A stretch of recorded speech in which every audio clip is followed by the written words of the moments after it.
નમસ્કાર વિદ્યાર્થી મિત્રો અને વાલીશ્રીઓ, આજે આપણે ફરીથી જ્ઞાન સેતુના બ્રિજ કોર્સના અભ્યાસક્રમમાં ભેગા થયા છીએ.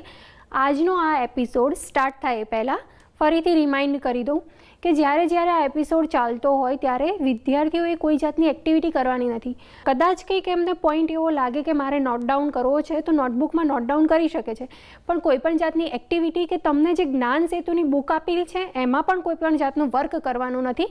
આ એપિસોડ પૂરેપૂરો શાંતિથી ધીરજથી જોઈ લેવાનો છે, સમજી લેવાનો છે, ત્યારબાદ એમાં જે આપેલું છે એમાં વર્ક કરવાનું છે અને બીજું જે એક્સરસાઇઝ આપેલી છે એ પછી તમારે હોમવર્ક કરવાનું રહેશે. રાઈટ? તો અત્યારે આ એપિસોડ દરમિયાન તમારે જસ્ટ અહીંયા જ ધ્યાન આપવાનું છે અને શાંતિથી સમજવાનું છે. હવે એપિસોડમાં આગળ વધીએ તો પ્રકરણ નંબર 8. અગાઉના ધોરણોમાં તમે ઘણું બધું શીખી ગયા છો, ભૂમિતિ શીખી ગયા છો. રાઈટ? હવે ભૂમિતિ સ્ટાર્ટ ક્યાંથી થાય છે? તો બિંદુથી સ્ટાર્ટ થાય છે. ભૂમિતિનો પાયાનો એકમ કયો? તો બિંદુ. હવે એક બિંદુ છે, બીજું બિંદુ લઈએ. બે બિંદુઓને જ્યારે આપણે જોડીએ છીએ તો આપણને શું મળે છે? રેખાખંડ મળે છે.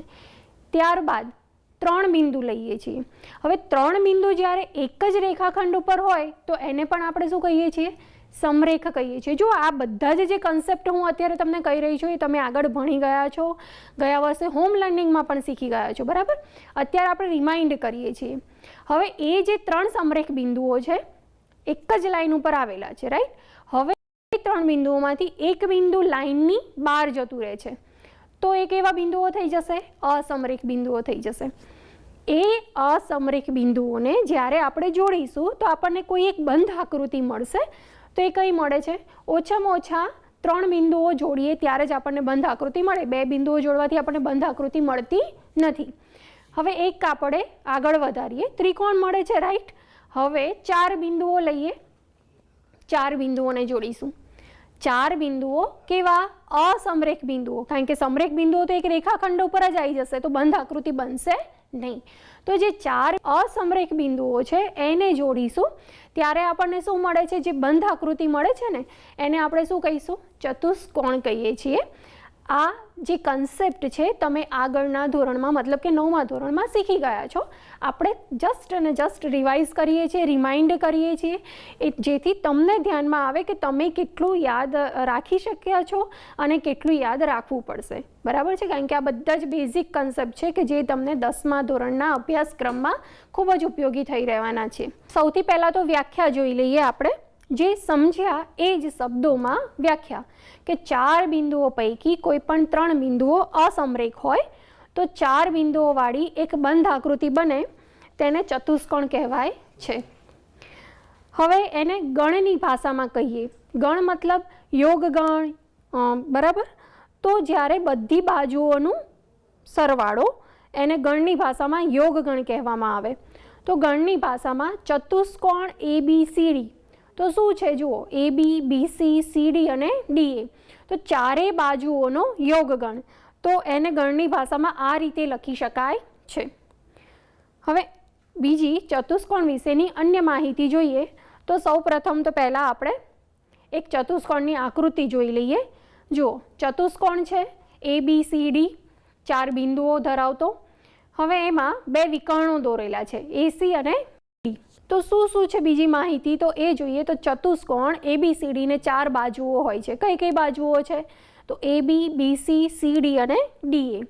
ત્યારબાદ ચતુષ્કોણના 4 ખૂણાઓ છે. ખૂણો A, ખૂણો B, ખૂણો C અને ખૂણો D. ચતુષ્કોણ ABCD ને 2 વિકર્ણો છે, AC અને BD. ત્યારબાદ પ્રત્યેક ચતુષ્કોણને કહીએ તો કુલ 10 અંગો હોય છે. 4 બાજુઓ, 4 ખૂણાઓ અને 2 વિકર્ણો. હવે ચારેય ખૂણાઓ, જે ખૂણાઓ આપણે કીધા ચતુષ્કોણના 4 ખૂણાઓ છે તો ચારેય ખૂણાઓનો સરવાળો કેટલો થાય છે? તો 360 અંશ થાય છે. અને એને આપણે ગાણિતિક ભાષામાં લખવું હોય તો ખૂણો A વત્તા ખૂણો B વત્તા ખૂણો C વત્તા ખૂણો D બરાબર 360 અંશ થાય. હવે આપણે નેક્સ્ટ જોઈએ ચતુષ્કોણના પ્રકારો. ચતુષ્કોણના પ્રકારો કયા કયા છે તો એ ખાસ જોવાના છે. હવે આપણે એ જોયું કે 4 બિંદુઓ છે એમાંથી 3 અસમરેખ બિંદુઓ હોય છે. હવે એ જે 3 અસમરેખ બિંદુઓ છે એમાં પણ બે પ્રકારની આકૃતિ રચી શકીએ છીએ ચતુષ્કોણ માટે. જુઓ, આ પહેલી આકૃતિ જે જોઈએ છીએ તો એમાં જે બંધ આકૃતિ મળે છે, પણ એ બંધ આકૃતિમાં કોઈ એક ખૂણો એવો છે કે જે બહિર્કોણ છે, મતલબ કે લઘુકોણ નથી, મતલબ કે 90 અંશ કરતાં મોટો ખૂણો છે. અને બીજો જે આપણને આકાર મળે છે એ આકાર કેવો મળે છે કે જેના ચારેય ખૂણાઓ કેવા છે, બહારની તરફ છે, રાઈટ. હવે એમાંથી એ જે ચતુષ્કોણ છે, ABCD જે ચતુષ્કોણ છે કે જેના ચારેય ખૂણાઓ અસમરેખ છે, તો એ જે ખૂણાઓ છે, એ જે ચતુષ્કોણ છે, એ ચતુષ્કોણમાંથી બીજા ઘણા બધા પ્રકારના ચતુષ્કોણો આપણને મળે છે. તો કયા કયા છે ચતુષ્કોણો? તો એ આપણે જોઈએ, એના અન્ય પ્રકારો આપણે જોઈ લઈએ. તો ટોટલ આપણને 6 પ્રકાર જોવા મળે છે. એમાંથી સૌથી પહેલો છે સમાંતર બાજુ ચતુષ્કોણ, પછી બીજો છે લંબચોરસ, ત્રીજો છે સમબાજુ ચતુષ્કોણ, ચોથો છે ચોરસ, પાંચમો છે પતંગ આકાર ચતુષ્કોણ અને છઠ્ઠો છે સમલંબ ચતુષ્કોણ. આ બધાની આકૃતિ કેવી રીતે થશે તો એ પણ આપણે એક વખત જોઈ લઈએ. તો સમબાજુ ચતુષ્કોણ છે, જુઓ એની આકૃતિ, પછી લંબચોરસ. હવે આ દરેક આકૃતિમાં ડિફરન્સ શું છે, મતલબ કે આ બધા જે ચતુષ્કોણ છે એકબીજાથી કઈ રીતે અલગ પડે છે એ પણ આપણે જોઈશું. પહેલાં આપણે આ જોઈ લઈએ, સમાંતર બાજુ ચતુષ્કોણ, લંબચોરસ, સમબાજુ ચતુષ્કોણ, જો એની ચારે બાજુઓ સરખી છે. ચોરસ, ચોરસ તો વેલ નોન છે, તમે બહુ સારી રીતે જાણો છો આ આકારને. એના પછી પતંગાકાર ચતુષ્કોણ, આ તો તમે દર વર્ષે એક વખત તો ચગાવો જ છો, રાઈટ. એના પછી છે સમલંબ ચતુષ્કોણ. આ જે 6 ચતુષ્કોણ છે તો એના ગુણધર્મો કયા કયા છે તો આ એક ટેબલ આપેલું છે, તમારી બુકમાં પણ આપેલું છે. આ લેક્ચર દરમિયાન જો ક્યાંક તમને ના સમજાયું હોય, રહી ગયું હોય, તો તમે લેક્ચર પૂરો થાય પછી તમારી બુકમાંથી પણ તમે સારી રીતે સમજી શકશો. એના સિવાય આગળના જે વર્ષના લેક્ચરો છે એ પણ તમે યુટ્યુબ કે ગમે ત્યાંથી મેળવીને જોઈ શકશો અને એના ઉપરથી તમે શીખી શકશો, રાઈટ. તો સૌ પ્રથમ પહેલું જોઈએ સમાંતર બાજુ ચતુષ્કોણ. તો એની આકૃતિ આપણે જોઈએ તો કેવી છે, તો જો પહેલું જ ગુણધર્મ શું કીધું છે કે સામસામેની બંને બાજુઓ સમાંતર. તો AD અને BC એ બંને બાજુઓ સમાંતર છે અને AB અને CD એ બંને બાજુઓ પણ સમાંતર છે, રાઈટ. એટલે એ ટીક માર્ક કરેલું છે ત્યાં. પછી સામસામેના ખૂણા એકરૂપ છે. હવે એમાં ખૂણો A અને ખૂણો C તથા ખૂણો B અને ખૂણો D એ બંને ખૂણા કેવા છે, એકરૂપ છે, મતલબ કે બંને ખૂણાના માપ કેવા હશે, સરખા હશે. હવે ત્રીજો જે ગુણધર્મ છે ચારે બાજુઓ એકરૂપ. તો અહીંયા ચારે બાજુઓ એકરૂપ છે નહીં, મતલબ કે ચારે બાજુઓનું માપ સરખું જોવા મળતું નથી, એટલે ત્યાં ડેશ કરેલું છે. પછી ચારેય ખૂણાઓ એકરૂપ હોવા એ પણ ગુણધર્મ છે એક, પણ સમાંતર બાજુ ચતુષ્કોણમાં ચારેય ખૂણાઓ એકરૂપ નથી હોતા, સામસામેના ખૂણા એકરૂપ જોવા મળે છે. હવે વિકર્ણો, તો વિકર્ણો પણ એકરૂપ જોવા મળતા નથી, તો તેમાં પણ ડેશ છે. વિકર્ણો દુભાગે છે, મતલબ કે જ્યારે બે વિકર્ણો જો દોરવામાં આવે અને બંને વિકર્ણો જ્યાં છેદે છે તો ત્યાંથી જે વિકર્ણોના ભાગ પડે છે તો એ ભાગ કેવા હોય છે, એક્ઝેક્ટ સરખા હોય છે, સરખા માપના હોય છે, એટલે એમ કહેવામાં આવે છે કે વિકર્ણો દુભાગે છે.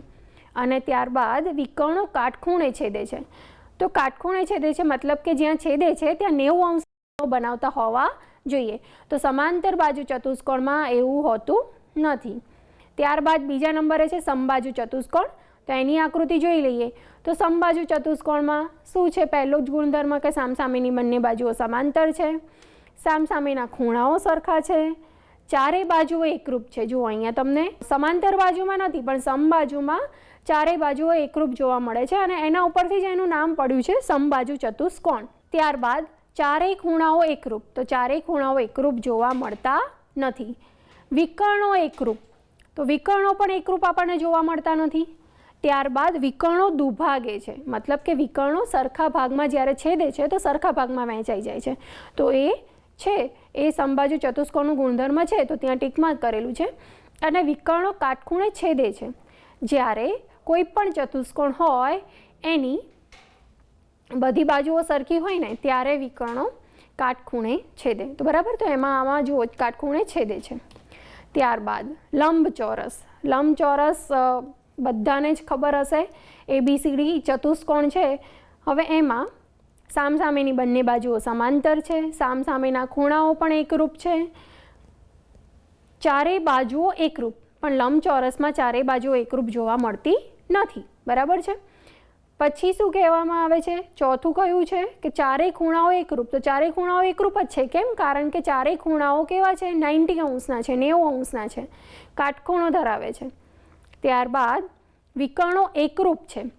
પછી વિકર્ણો દુભાગે છે, વિકર્ણો સરખા ભાગમાં વહેંચાય છે, પણ વિકર્ણો કાટખૂણે છેદતા નથી. એના પછી આવશે ચોરસ. તો જો ચોરસમાં તો બધામાં ટીક માર્ક જોવા મળે છે. તો સામસામેની બાજુઓ સમાંતર છે, સામસામેના ખૂણા એકરૂપ છે. હવે ચારેય ખૂણાઓ એકરૂપ હોય એનો મતલબ એમ થયો ને કે સામસામેના ખૂણા પણ એકરૂપ થશે. ચારેય બાજુઓ જ સરખી છે તો સામસામેની બાજુઓ પણ સમાંતર જ થશે, વિકર્ણો પણ એકરૂપ થશે, વિકર્ણો દુભાગે પણ ખરા અને વિકર્ણો કાટખૂણે પણ છેદે, બરાબર છે. ત્યારબાદ આવશે સમલંબ ચતુષ્કોણ. હવે જુઓ, સમલંબ ચતુષ્કોણ તમે જે આકાર જુઓ છો ને એના ઉપરથી જ તમને ખ્યાલ આવશે કે સામસામેની બંને બાજુઓ સમાંતર તમને જોવા મળતી નથી. એક જોડ જોવા મળે છે, એડી અને બીસી આ સમાંતર જોવા મળે છે, પણ આપણને શું કીધું છે, બંને બાજુઓ. તો બંને બાજુઓ સમાંતર જોવા મળતી નથી. સામસામેના ખૂણા એકરૂપ નથી, ચારેય બાજુઓ એકરૂપ નથી, ચારેય ખૂણાઓ પણ એકરૂપ નથી, વિકર્ણો એકરૂપ નથી, વિકર્ણો દુભાગે પણ નહીં અને વિકર્ણો કાટખૂણે પણ ના છેદે. મતલબ કે સમલંબ ચતુષ્કોણ જે ચતુષ્કોણના ગુણધર્મો છે એમાંથી એક પણ ધરાવતું નથી. આ અલગ પ્રકારનો જ છે, બરાબર. અને એના પછી પતંગાકાર ચતુષ્કોણ.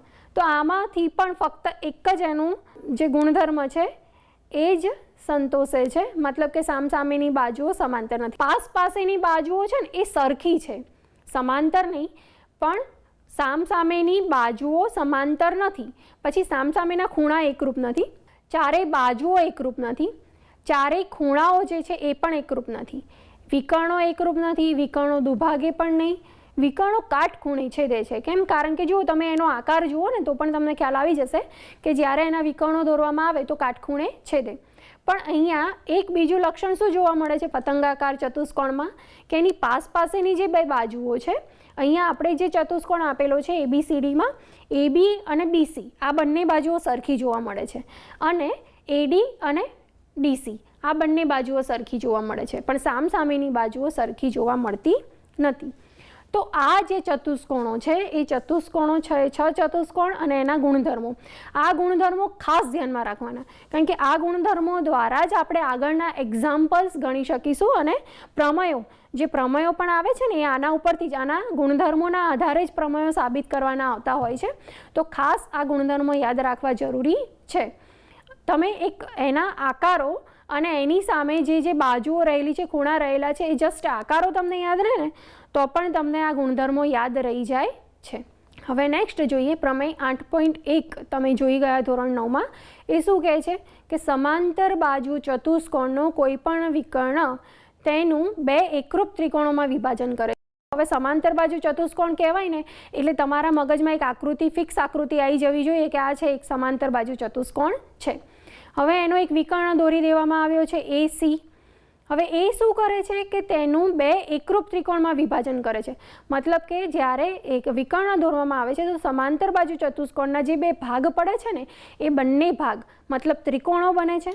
તો એ બંને ત્રિકોણો કેવા બને છે? એકરૂપ ત્રિકોણો બને છે. તો એના ઉપરથી આપણે શું લખી શકીએ કે ત્રિકોણ ABC અને ત્રિકોણ CDA, એમાં BC અને AD જો સમાંતર બાજુ ચતુષ્કોણ છે એટલે બે બાજુઓ સમાંતર થઈ, અને BC સમાંતર AD છે, અને શું કીધું છે ACની છેદિકાથી બનતા, એટલે AC જે છેદિકા છે, સમાંતર બાજુઓને છેદતી રેખા, એને કહેવાય છેદિકા. તો છેદિકાથી બનતા બે ખૂણાઓ કયા કયા છે? બે ખૂણાઓ તો BCA અને DAC. આ બંને ખૂણાઓ કેવા થાય? સરખા, બરાબર. આ પણ તમે 9મા ધોરણમાં આગળ શીખી જ ગયા છો કે બે સમાંતર રેખાઓની છેદિકાથી ઘણા બધા જે ખૂણાઓ બને છે એને એ બધા જ ખૂણાઓના નામ પણ તમને યાદ જ છે, રાઈટ. આ જે ખૂણાઓ છે એને યુગ્મ કોણો કહેવામાં આવે છે. બીજા ઘણા બધા પ્રકારના ખૂણાઓ તમે શીખી ગયા છો. તો યુગ્મ કોણો કેવા હોય? હંમેશા એકરૂપ, મતલબ સરખા જોવા મળે છે. ત્યારબાદ બીજો એક પ્રમેય છે મધ્યબિંદુ પ્રમેય. તો એ પ્રમેય શું કહેવા માંગે છે કે ત્રિકોણની બે બાજુઓના મધ્ય બિંદુઓને જોડતો રેખાખંડ ત્રીજી બાજુને સમાંતર અને તેના માપથી અડધા માપનો હોય છે. બરાબર. આ પણ આકૃતિ આપણે લઈએ એટલે તમને આઈડિયા આવી જશે. હવે જે આ એક્ઝામ્પલ આપેલો છે એમાં આપણે જોયું કે મધ્ય બિંદુઓ ત્રિકોણની ત્રણેય બાજુઓને છેદે છે. તો એ જે ત્રણેય બાજુઓને છેદે છે તો શું કરે છે? બંનેને સરખા ભાગમાં વિભાજન કરે છે. તો જુઓ, એ બી આપણને 16 આપેલો છે, તો સરખા ભાગમાં વિભાજન થાય તો અડધા અડધા થઈ જશે. તો એ કેટલા થશે? 8 8 થશે, રાઈટ. એ જ રીતે BC આપણને કેટલો આપ્યો છે? 20 આપ્યો છે. તો એના પણ બે સરખા ભાગ કરીએ એટલે 10 10 થશે. એ જ રીતે જે 24 છે એના પણ જો બે સરખા ભાગ કરીએ તો આપણને કેટલા મળશે? 12. હવે શોધવાનું શું છે? પરિમિતિ શોધવાની કીધી છે, બરાબર. હવે પરિમિતિ શોધવા માટે પહેલાં તો આપણે આકાર જોવો પડશે. કયો આકાર કીધો છે? તો PBCR કીધો છે. તો આપણે P થી સ્ટાર્ટ કરીએ લાઈન. તો PB પછી હવે ક્યાં જશે? તો C સુધી જવાનું છે. તો આ જે ચતુષ્કોણ કેવો બનશે તમે આકાર ઇમેજિન કરી શકો છો. C અને C પછી R અને આ છે PR, રાઈટ. તો જો આ કેવો આકાર બન્યો ચતુષ્કોણનો? સમલંબ ચતુષ્કોણ બન્યો, બરાબર છે. હવે આની પરિમિતિ આપણે શોધવાની છે કે પરિમિતિ શું થાય. તો પરિમિતિનું સૂત્ર તો એકદમ ઇઝીલી તમને આવડતું હશે, આગળ શીખીને જ આવ્યા છો કે પરિમિતિ એટલે શું. તો ચતુષ્કોણ PBCRની પરિમિતિ એટલે શું થાય? તો જેટલી પણ બાજુઓ છે એ બધી બાજુઓનો સરવાળો. તો લખીએ PB વત્તા BC વત્તા CR વત્તા PR, બરાબર છે. PR અથવા RP તમે ગમે તે લખી શકો છો. હવે અહીંયા શું થશે સરવાળો? અહીંયા થશે 8, પછી થશે 20, અહીંયા થશે 12. હવે જુઓ, આ જે PR છે એ PR આનું અડધો ભાગ કરે છે, રાઈટ. તો PRનું જે માપ છે એ આપણને કેટલું મળશે? 10 મળશે. તો એના ઉપરથી આપણે આ બધાનો હવે સરવાળો જ કરવાનો છે. 8 વત્તા 20 28, 28 વત્તા 2 30, 30 ને 10 40 ને 10 50. તો અહીંયા આપણે પરિમિતિ જે શોધવાની છે એ 50 એકમ. જો અહીંયા આપણને કોઈ એકમ આપેલો નથી, સપોઝ કે સેન્ટીમીટર, મીટર એવું કંઈ આપેલું હોય તો તમારે મીટર કે સેન્ટીમીટર લખવાનો છે.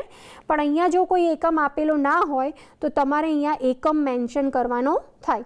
તો અહીંયા આપણે જે ખાલી જગ્યા આપેલી છે એમાં લખીશું પરિમિતિ કેટલી થાય છે? 50 એકમ થાય છે, બરાબર. એકદમ ઇઝી છે એક્ઝામ્પલ. શું ધ્યાનમાં રાખવાનું છે? બસ તમારે ચતુષ્કોણના ગુણધર્મો ધ્યાનમાં રાખવાના છે. હવે આપણે જે આ એક્ઝામ્પલ ગણ્યા પછી કેટલાક અગત્યના પરિણામો જોઈ લઈએ. જો તમને અહીંયા સ્ક્રીન ઉપર બે આકૃતિઓ જોવા મળે છે, એ છે શું અને શું કહેવા માગે છે તો એ જોઈશું. સમબાજુ ચતુષ્કોણની બાજુઓના મધ્યબિંદુઓને જોડવાથી બનતો ચતુષ્કોણ લંબચોરસ હોય છે. કેવો હોય છે? લંબચોરસ.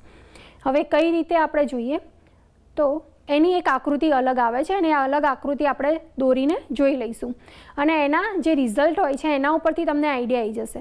જો અહીંયા બાજુમાં જે આકૃતિ આપી છે એ કેવી છે? સમલંબ દેખાય છે. તો સમલંબ ચતુષ્કોણ ABCDમાં BC સમાંતર AD આપેલું છે, મતલબ કે સમલંબમાં એક બાજુઓની જોડ છે એ સમાંતર છે, રાઈટ. M એ ABનું અને N એ CDનું મધ્યબિંદુ છે.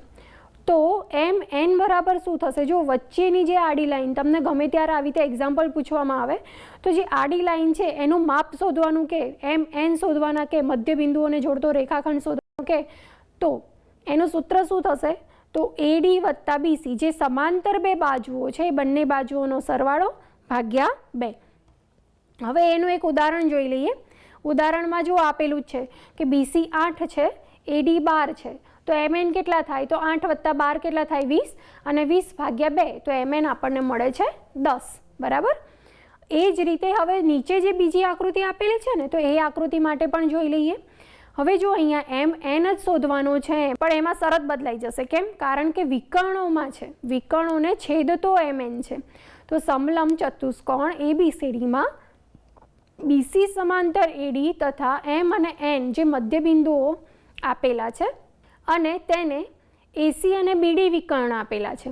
હવે એસી અને બીડી વિકર્ણથી જે નાનો રેખાખંડ બની જાય છે એમએન, એનું સૂત્ર શું થાય? એમએન શોધવાનું સૂત્ર તો એડીમાંથી, મતલબ કે મોટી જે રેખાખંડ, નીચેનો જે રેખાખંડ છે એડી, એ બાજુમાંથી ઉપરની બાજુ બીસી બાજુ માઇનસ થાય છે અને એને 2 વડે ભાગવામાં આવે છે. એનું પણ ઉદાહરણ આપણે એક જોઈ લઈએ. બીસી બરાબર 8, એડી બરાબર 12 હોય તો એમએન બરાબર કેટલા થાય? તો 8 + 12 આપણે જોઈ લીધું કે 20 થાય છે. હવે સરવાળો કરીએ છીએ ત્યારે 20 થાય છે અને અહીંયા શું થાય છે? માઇનસ થાય છે. તો 12 - 8 તો કેટલા થાય? 4 અને 4 ભાગ્યા 2 લઈશું તો આપણે મળે છે આન્સર 2, રાઈટ? તો એમએન આપણને મળશે 2. હવે દરેક ચતુષ્કોણની વ્યાખ્યા આપેલી છે કે એક જ વસ્તુ તમારે ધ્યાનમાં રાખવાની કે આટલી વસ્તુ હોય એટલે ચતુષ્કોણ ડાયરેક્ટ તમે કહી શકો કે લંબચોરસ છે કે સમાંતર બાજુ છે કે સમબાજુ છે. એમાં સૌ પ્રથમ જોઈએ કે જે સમાંતર બાજુના માત્ર વિકર્ણો એકરૂપ હોય, ફક્ત ને ફક્ત શું કીધું છે? ફક્ત ને ફક્ત વિકર્ણો એક સરખા, એક જ માપ ધરાવતા એકરૂપ હોય તો તેને લંબચોરસ કહેવાય છે. ત્યારબાદ જે સમાંતર બાજુ ચતુષ્કોણના માત્ર વિકર્ણો એકબીજાને કાટખૂણે છેદે, મતલબ કે 90° ખૂણે છેદે તો તેને સમબાજુ ચતુષ્કોણ કહેવાય છે. ત્યારબાદ જે સમાંતર બાજુ ચતુષ્કોણના વિકર્ણો એકરૂપ અને કાટખૂણે છેદે તો તેને ચોરસ કહેવામાં આવે છે. બરાબર? જો અહીંયા ફક્ત ને ફક્ત વિકર્ણો ઉપર જ ભાર આપેલો છે. ત્યારબાદ જોઈએ કે જે સમાંતર બાજુ ચતુષ્કોણના વિકર્ણો પરસ્પર દુભાગે તો તેને સમબાજુ ચતુષ્કોણ કહેવામાં આવે છે. હવે આ જે 4 વસ્તુ છે એ તમારે ધ્યાનમાં રાખીને આપણે એક્ઝામ્પલ કરવાનું છે. હવે આ એક્ઝામ્પલ આપણે કેલ્ક્યુલેટ કરીશું. હવે તમારા જે જ્ઞાનસુધીનું બુક છે એમાં ચેપ્ટરના એન્ડમાં જે ગૃહ કાર્ય આપેલું છે એમાં પણ ઘણા બધા એક્ઝામ્પલ આપેલા છે. તો એમાંથી આપણે 1-2 એક્ઝામ્પલ કરીએ છીએ, કેલ્ક્યુલેટ કરીએ છીએ. બાકીના એક્ઝામ્પલ તમારે ઘરે જાતે કરવાના છે, રાઈટ? પણ કન્સેપ્ટ બધા સેમ જેવા જ છે, બસ ગુણધર્મો યાદ રાખવાના છે. બરાબર? તો હવે સૌ પ્રથમ જે આપણે રકમ આપેલી છે, આકૃતિ આપેલી છે એ જોઈએ અને રકમ વાંચીએ શું કહેવા માગે છે. તો આકૃતિમાં સમાંતર બાજુ ચતુષ્કોણ PQRS આપેલો છે. તો એક સમાંતર બાજુ ચતુષ્કોણ દોરી લીધો છે અને PQRS નામ આપી દીધા છે. બરાબર? એના શિરોબિંદુઓના નામ છે PQRS. હવે આ જે ચતુષ્કોણ આપ્યો છે એમાં આકૃતિમાં આપેલો છે માપખૂણો P. તો કેટલો છે? 70. પહેલાં તો આપણને આપ્યું શું છે એ લખી દઈએ. અહીંયા આન્સર લખીશું. તો ખૂણો P જે આપ્યો છે એ કેટલો આપ્યો છે? 70° આપ્યો છે. પછી ખૂણો Q. હવે SPQ આપણે જો આખું લખીએ ખૂણો તો થશે SPQ. ત્યારબાદ ખૂણો અહીંયા લખીએ તો SQR આપ્યો છે અને એ કેટલો આપ્યો છે? 50. શોધવાનું શું છે? તો SQP શોધવાનું છે અને બીજું શોધવાનું છે QSP. હવે જો આપણે આગળ જ શીખી ગયા મધ્યબિંદુનો પ્રમેય, પ્રમેય 8.1 એમાં શું કહેવા માગતો હતો પ્રમેય? કે જ્યારે સમાંતર બાજુ ચતુષ્કોણને 2 ભાગમાં વિભાજિત કરે છે તો બંને ત્રિકોણો કેવા થાય છે? એકરૂપ થાય છે. બીજું, સમાંતર રેખાઓની છેદિકાથી બનતા 2 ખૂણાઓ યુગ્મ કોણો કેવા હોય છે? સરખા હોય છે. હવે જો અહીંયા આ 2 સમાંતર રેખાઓ છે, આ એની છેદિકા છે. તો અહીંયા આપણને આ એક ખૂણો આપેલો છે તો એની યુગ્મ કોણ ધરાવતો આ બીજો ખૂણો છે. તો આ ખૂણો પણ કેટલો થાય? જે માપ અહીંયા આપ્યું છે એ જ માપ આ થાય. તો દાખલા તરીકે એવું લખીએ કે ચતુષ્કોણ PQRSમાં SR સમાંતર PQ અને SQ છેદિકાથી બનતા યુગ્મ કોણો એકરૂપ થાય. તો અહીંયા આપણે 2 યુગ્મ કોણો લખી દઈએ. તો SQR બરાબર, એકરૂપ થાય એટલે બંને ખૂણા સરખા થવા જોઈએ. અને બીજો કયો છે? QSP. હવે જો આપણે આ ખૂણો શોધવાનો છે, પણ આ ખૂણાનું માપ આપેલું છે, તો એના ઉપરથી આપણે કહી શકીએ કે QSP બરાબર કેટલા થાય? માપ કેટલું આપ્યું છે? 50. રાઈટ. હવે આ જે માપ આપણે શોધવાનું હતું એ માપ આપણને અહીંયા 50 મળી ગયું છે. તો આપણે હવે અહીંયા લખી દઈએ એનો આન્સર કે આપણને કેટલો મળે છે? તો 50 મળે છે. બરાબર. હવે ત્રિકોણ તો તમે 9મા ધોરણમાં બહુ સારી રીતે શીખી ગયા છો, અને એ પણ તમને ખબર છે ત્રિકોણના ગુણધર્મો, ત્રિકોણની બધી જ પ્રોપર્ટીઝ ખબર છે કે ત્રિકોણના ત્રણેય ખૂણાઓનો સરવાળો કેટલો થાય? તો ત્રિકોણના ત્રણેય ખૂણાઓનો સરવાળો 180 થાય. રાઈટ. હવે 70 વત્તા 50, 70 વત્તા 50 કેટલા થાય? 120. 180માંથી 120 જાય તો કેટલા રહે છે? બોલો ચલો આન્સર. 60. તો આપણે જે આ SQP ખૂણો શોધવાનો હતો એ કેટલો છે? 60 છે. રાઈટ. તો આ જે એક્ઝામ્પલ આપણે જોયું એમાં શું જોયું કે ચતુષ્કોણના ગુણધર્મો, મધ્યબિંદુ પ્રમેય, પ્રમેય 8.1, ચતુષ્કોણના દરેકે દરેક અંગોનો ઉપયોગ કર્યો છે અહીંયા, અને એના ઉપયોગથી જ આપણે એક્ઝામ્પલ સોલ્વ કરીએ છીએ. ચતુષ્કોણ દ્વારા સમાંતર બાજુઓ, એની છેદિકા, એના દ્વારા બનતા ખૂણાઓ, આ બધી જ વસ્તુ જો તમે યાદ રાખશો સારી રીતે તો તમે સારી રીતે એક્ઝામ્પલ્સ અને પ્રમેય સાબિત કરી શકશો. તો બસ આજના એપિસોડમાં આપણે ચતુષ્કોણ વિશે સમજ્યા છીએ. એ જ વસ્તુ તમારે ઘરે શું કરવાની છે કે જે જ્ઞાન સેતુની બુક આપેલી છે ને એમાં ગૃહ કાર્ય આપેલા છે, તો ગૃહ કાર્યના દરેકે દરેક એક્ઝામ્પલ્સ કેલ્ક્યુલેટ કરવાના જ છે. ના ખબર પડે તો મોટા ભાઈ બહેન કે મમ્મી પપ્પાની પણ હેલ્પ લઈ શકો છો, અને તેમ છતાં પણ જો ના ખબર પડે તો ડરવાની જરૂર નથી. તમારા ટીચર્સ પણ તમને આ સોલ્વ કરાવવાના જ છે. તો આ જ રીતે ભણતા રહેજો, હસતા રહેજો. Okay, bye bye.